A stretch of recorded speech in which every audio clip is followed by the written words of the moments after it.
सारे समाधान लिमिटेड ये कंपनी एक दिल्ली बेस्ड कंपनी है, काफी यूनिक कंपनी है एंड ये कंपनी अपना आईपीओ लेकर आ रही है। एसएमई कैटेगरी में अपना आईपीओ लेकर आ रही है। जानते हैं इस कंपनी के बारे में एंड इसके आने वाले आईपीओ के बारे में। कहीं मत जाइए, चैनल को सब्सक्राइब कर लीजिए। सबसे पहले जानते हैं इस कंपनी के बारे में। सारे समाधान लिमिटेड ये कंपनी एक दिल्ली बेस्ड कंपनी है।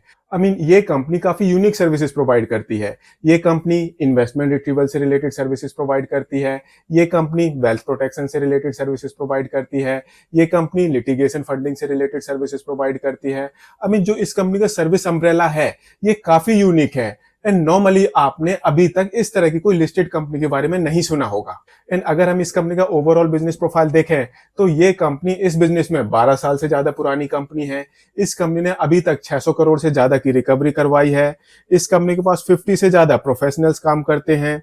25,000 से ज्यादा इस कंपनी ने क्लाइंट इंटरेक्शन करे हुए हैं। 1600 से ज्यादा इस कंपनी के बिजनेस एसोसिएट्स हैं एंड ये कंपनी काफी अच्छी सर्विसेज प्रोवाइड करती है, जिसकी वजह से जो कंप्लेंट रेट होता है वो ऑलमोस्ट जीरो है।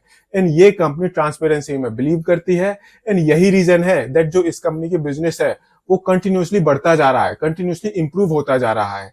एंड ये कंपनी यूनिक कंपनी होने के बावजूद मार्केट में सर्वाइव कर रही है। एंड ये कंपनी अपनी सर्विसेज बेसिकली सब्सक्रिप्शन प्लान्स के फॉर्म में प्रोवाइड करती है। इस कंपनी के 3 कैटेगरी के सब्सक्रिप्शन प्लान है। पहला तो हो गया बेसिक प्लान, ये 1499 रुपीज का है 1 साल के लिए। दूसरा प्लान हो गया इस कंपनी का प्रीमियम, ये 2 साल के लिए वैलिड होता है एंड ये 1699 रुपीज का प्लान है। एंड तीसरा प्लान हो गया गोल्ड प्लान, ये 3 साल के लिए वैलिड होता है एंड इसका प्राइस वो 1999 रुपीज है। इन प्लान्स के थ्रू ये कंपनी अपने कस्टमर्स को सर्विसेज प्रोवाइड करती है। एंड अब इस कंपनी को और ग्रो करना है, जिसके लिए इस कंपनी को फंड्स की रिक्वायरमेंट है एंड उसके लिए ये कंपनी अपना आईपीओ लेकर आ रही है। आईपीओ पर्पज से इस कंपनी ने अपने आप को 90.08 करोड़ रुपीज की वैल्यूएशन दी है। तो अब हम देखते हैं दैट जो इस कंपनी के फाइनेंशियल्स हैं वो इस कंपनी के बारे में क्या बताते हैं। एंड उसमें हम सबसे पहले इस कंपनी का एसेट बेस देखते हैं। मार्च 2022 में इस कंपनी का टोटल एसेट बेस था 4 करोड़ 25 लाख रुपीस का। अगले साल ये बढ़कर 4 करोड़ 79 लाख रुपीस तक पहुंच गया है। इन मार्च 2024 में इस कंपनी का टोटल एसेट बेस ये 14 करोड़ 22 लाख रुपीस का है। एसेट बेस कोई खास बड़ा नहीं है। अब सी ये एक सर्विस कंपनी है एंड जो ये सर्विस कंपनियां होती हैं ये नॉर्मली एसेट लाइट मॉडल पर ऑपरेट कर रही होती हैं।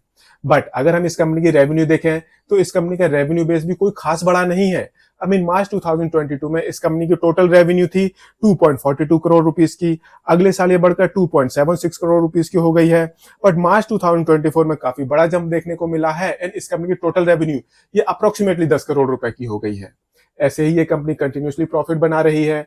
मार्च 2022 में इस कंपनी का टोटल प्रॉफिट था सिर्फ 61 लाख रुपीस का। अगले साल थोड़ा सा कम हुआ है, ये 48 लाख रुपीस का रह गया है। बट मार्च 2024 में एक बहुत बड़ा जंप देखने को मिला है एंड इस कंपनी का टोटल प्रॉफिट ये 3.91 करोड़ रुपीस तक पहुंच गया है। एंड ये कंपनी भी अपने ऑपरेशन से पॉजिटिव कैश जनरेट कर रही है। रिसेंट में इस कंपनी ने अपने ऑपरेशन से पॉजिटिव कैश जनरेट करना शुरू किया है। ये मार्च 2022 में नेगेटिव था। मार्च 2022 में इस कंपनी का ऑपरेटिंग कैश रियलाइजेशन ये 33 लाख रुपीस का नेगेटिव था। अगले साल ये 1.84 करोड़ रुपीस का पॉजिटिव हो गया है एंड मार्च 2024 में इस कंपनी का टोटल ऑपरेटिंग कैश रियलाइजेशन ये 29 लाख रुपीस का है। अगेन ये थोड़ा सा कम हुआ है बट पॉजिटिव है। एंड ऐसे ही इस कंपनी के बुक्स में 88 लाख रुपीस की बोरोइंग है। ये इस कंपनी की प्रॉफिटेबिलिटी के हिसाब से, जो कि मार्च 2024 की प्रॉफिटेबिलिटी की बात कर रहे हैं हम, उस हिसाब से एक कंफर्टेबल पोजीशन में है। एंड अगर हम इस कंपनी के मार्जिन्स देखें तो ये कंपनी जबरदस्त मार्जिन्स पर ऑपरेट कर रही है। इस कंपनी के जो इबिटा मार्जिन्स हैं ये 56.42% के हैं। ये कंपनी मोर देन 40% के पैट मार्जिन्स पर ऑपरेट कर रही है। अप्रोक्सीमेटली 48% की इस कंपनी की रिटर्न ऑन इक्विटी है एंड अप्रोक्सीमेटली 35% की इस कंपनी की रिटर्न ऑन कैपिटल एम्प्लॉयड है। सो ये कंपनी एक एसेट लाइट बिजनेस मॉडल पर ऑपरेट कर रही है। कंपनी की रेवेन्यू कंटिन्यूसली बढ़ती जा रही है। प्रॉफिटेबिलिटी में भी जबरदस्त ग्रोथ देखने को मिल रही है एंड जो इस कंपनी के प्रॉफिटेबिलिटी मार्जिन्स हैं वो काफी जबरदस्त हैं। एंड अब ये कंपनी अपना आईपीओ लेकर आ रही है। इस कंपनी का टोटल आईपीओ साइज है 24.06 करोड़ रुपीस का। 70 रुपीज से 74 रुपीस का प्राइस बैंड है। 1600 शेयर्स का लॉट साइज है। इस हिसाब से जो आपकी मिनिमम इन्वेस्टमेंट होगी ये होगी 1,18,400 रुपीस की। 9 सितंबर को कंपनी का आईपीओ ओपन होगा, 11 सितंबर को आईपीओ क्लोज हो जाएगा एंड 16 सितंबर को इस कंपनी की लिस्टिंग होगी। एंड इस आईपीओ के थ्रू जो भी पैसे इस कंपनी के पास आएंगे, कुछ पैसे ये कंपनी यूज करेगी अपने टेक्नोलॉजी इंफ्रास्ट्रक्चर को इंप्रूव करने के लिए, कुछ पैसे ये कंपनी यूज करेगी एक्विजिशंस के लिए, कुछ पैसे यूज होंगे वर्किंग कैपिटल की मैनेजमेंट के लिए एंड कुछ पैसे यूज होंगे जनरल कॉर्पोरेट पर्पसेस के लिए, आईपीओ से रिलेटेड एक्सपेंसेस के लिए। एंड लास्ट में क्वेश्चन आता है, क्या आपको इस कंपनी के आईपीओ को सब्सक्राइब करना चाहिए या नहीं?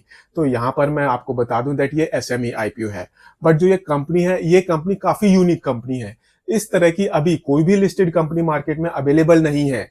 एंड सी, अगर आपको थोड़ी बहुत यूनिकनेस दिखती है, फिर चाहे वो एसएमई कंपनी हो या फिर वो मेन लाइन कंपनी हो, तो फिर आपको उस कंपनी के अंदर थोड़ा बहुत एक्सपोजर तो लेना चाहिए। बट सी, जिस टाइम में इस कंपनी का आईपीओ आ रहा है, देयर आर चांसेस दैट इस कंपनी के आईपीओ को उतना बेटर सब्सक्रिप्शन ना मिले जितना कि अगर इस कंपनी का आईपीओ ये स्टैंड अलोन टाइम पर आता तो, आई मीन एक ऐसे टाइम पर आता जब इस कंपनी का आईपीओ 1 या 2 आईपीओ के साथ ओपन होता। बट जिस टाइम पर इस कंपनी का ये आईपीओ ओपन हो रहा है, वहां पर 7 आईपीओ एक ही दिन के अंदर ओपन हो रहे हैं। ये काफी बड़ा नंबर होता है एंड इस कंपनी का जो आईपीओ साइज है वो काफी छोटा है। तो बेसिकली कंपनी काफी बढ़िया है, गलत टाइम पर ये आईपीओ आ रहा है। मैं करंट में इस कंपनी के आईपीओ को सब्सक्राइब नहीं करने वाला। हाँ, बट अगर मुझे आगे किसी टाइम पर इस कंपनी का शेयर प्राइस या आईपीओ प्राइस से नीचे मिला तो आई एम प्रीटी श्योर मैं इस कंपनी में कुछ ना कुछ एक्सपोजर जरूर रखूंगा। बट मैं क्या करूंगा क्या नहीं करूंगा, इससे आपका डिसीजन इंपैक्ट नहीं होना चाहिए। आप अपना डिसीजन सोच समझ कर लें, इन इन्वेस्टमेंट एडवाइजर से कंसल्ट करने के बाद लें। बट अगर आपको यह वीडियो पसंद आया हो, इसको लाइक शेयर जरूर करें एंड चैनल को सब्सक्राइब करें। Thank you.